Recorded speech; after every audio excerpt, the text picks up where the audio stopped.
अपनी जिंदगी में आप ये ध्यान रखना, जब अपनी लाइफ में आप अपने प्राण किसी एक जगह लगाते हो तो कामयाबी मिलती है। और जिनका ध्यान चारों तरफ रहता है, द्वंद में रहते हैं, दुनिया उनके ऊपर हंसती है।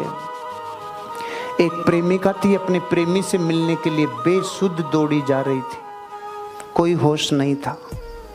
रास्ते में एक मुसलमान भाई साहब अपना पवित्र वस्त्र मुसल्ला बिछा के नमाज अदा कर रहे थे।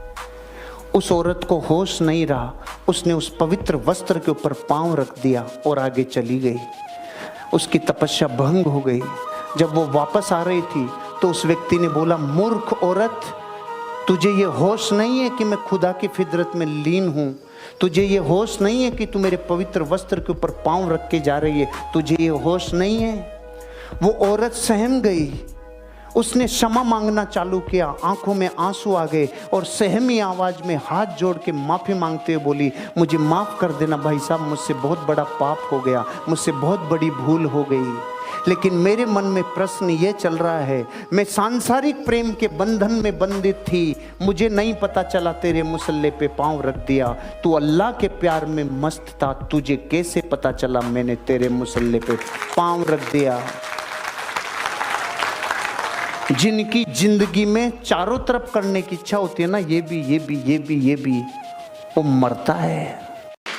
तो आगे सुनिएगा, वो होती है ना कि जो लोग 2 दिन में अपनी मंजिल तक पहुंच जाते हैं, वो क्या मंजिल है भाई जो 2 दिन में मिल गई?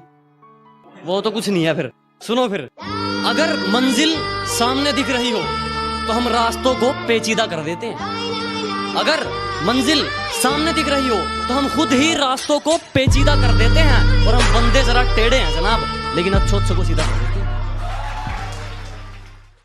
मैंने 19 साल पहले जिस मर्सिडीज बेंच को आप बाहर खड़ी देख रहे हैं, 19 साल पहले मैंने रेड कलर की मर्सिडीज बेंच को मेरी दीवारों पे चिपकाया, फ्रिज पे चिपकाया, शांति निकेतन में भी चिपकाया। शांति निकेतन जानते हो?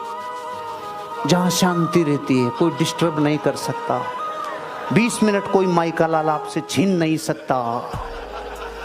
वहां भी शांति से नहीं बैठ सके, इसलिए चिपकाया मैंने सब जगह। मेरे घर पे रिश्तेदार लोग आते थे तो वो कहते थे, साले क्या नाई की दुकान बना रखी तूने, इसके सफेदी करा ले रहे तूने, नाई की दुकान। मैंने कहा एक दिन ये नाई की दुकान चमकेगी। फिर उन्होंने ही चमकवाया, क्योंकि वो मुझे हर साल कहते थे।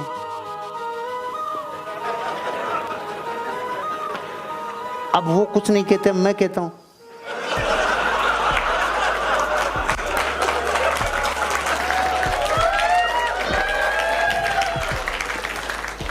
एक बार अपनी जिंदगी की आंतरिक बातों को बाहर फेंक दो, मां कसम आप नहीं लाओगे मर्सिडीज, दुनिया बम्बू डाल डाल के आपसे लुआएगी और आप कहोगे अब तो लाना पड़ेगा क्योंकि दुनिया को कह दिया।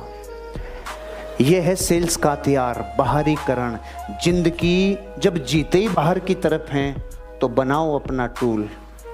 ये ताकत मिलती है बाहरीकरण से, इसलिए अपने सपने बताने चाहिए और लिखने चाहिए। समझ में आई? समझ में आई? चौंक क्यों रहे हो? चौंकता तो आदमी कभी भी नहीं है, चौंकना नहीं है। Relax Jennifer, relax. मैं कहता हूं जब समय खराब है तो मेहनत 10 गुना और होनी चाहिए। जब विपरीत समय चल रहा हो तो बैठकर आंसू ना बहाएं, दुगनी मेहनत से जुट जाए। साहब, आगे भागने वाले आदमी को पीछे से लात नहीं मारनी चाहिए, उसकी स्पीड साला और बढ़ जाती है। आगे भागने वाले आदमी को पीछे से लात नहीं मारनी चाहिए। तो मेरी स्पीड बढ़ाने में मेरी कंपनी के बहुत लोगों का बड़ा रोल है। उन्होंने मेरे पीठ पे बहुत मारियां लाते, वो सोच रहे हैं हम इसको गिरा रहे हैं, उनको नहीं पता हराम को। रीच तक पहुंचने के लिए जो सबसे ज्यादा इंपॉर्टेंट चीज है उसको मैं बोलता हूं कैरेक्टर। यहां तक पहुंचना इंपॉर्टेंट है सर, और आपको ये चीजें उठानी पड़ेंगी, अपने आप को अपग्रेड करना पड़ेगा। वो कहते हैं पैसा कमाना इंपॉर्टेंट नहीं है, पैसा कमाने के लिए कैसा आदमी होना चाहिए वैसा आदमी होना महत्वपूर्ण है। और सबसे ज्यादा इंपॉर्टेंट है कैरेक्टर संभाल के रखना दोस्त। This is the most important factor. दोस्तों मैं आपको बताना चाहूंगा, संभाल के रखिएगा इस चीज को, ये बहुत जरूरी है आप लोगों के लिए जो अभी नए नए पैसे कमाना चालू किए। आखिरी में पैसे कमाने हम लोग नहीं आए, आखिरी में हम एक बेटर ह्यूमन बीइंग बनने यहां पर आए। At last, we want to become a good human being. We are not only here to earn money. पैसा कमाने के और बहुत सारे रास्ते हो सकते हैं। We are here to become a good human being.